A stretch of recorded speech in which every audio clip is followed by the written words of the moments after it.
কিরে কোথায় যাচ্ছিস? বেরোচ্ছে একটু বন্ধুদের সাথে। সারা দিন খালি টই টই। আরে বাবা, বিজনেস প্ল্যানিং করতেই যাচ্ছি। আমরা বন্ধুরা মিলে একটা জায়গা নিয়েছি, ওখানে আজকে কাজ শুরু হবে। And we are planning this thing about 2 or 3 months। তোমায় বলেছিলাম তো, আসছি। কিরে সারাদিন তো ফোন কাটিস কেন তুই? আরে বাবা, কাজই করছি। কাজ? হ্যাঁ, ব্র্যান্ডের সাথে কথা বলছিলাম। They are giving me 70K for 1 post. আর এরকম সকাল থেকে 5টা ডিল ক্র্যাক করেছি।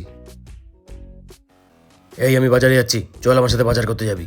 দাঁড়া, তোকে ফোন করছি একটু পরে। এমনিতেই তোমার পায়ে ব্যথা, আর তুমি এখন পায়ে হেঁটে বাজারে যাবে। ডক্টর তোমায় কি বলেছে? পায়ে প্রেশার না দিতে। যাও, চুপচাপ রেস্ট করো, আমি অনলাইন অর্ডার করে দিচ্ছি। বাবা ঠিক আছে, নে টাকাটা ধর। টাকা আছে আমার কাছে, তোমার কাছে চেয়েছি আমি। টাকা আছে তোর কাছে? হ্যাঁ আছে, বেশি না। কত টাকা আছে শুনি? ওই নিয়ার অ্যাবাউট 10 to 12 lakhs এর মতো। আরে কি হলো? ওমা, একটু জল দাও তো তাড়াতাড়ি।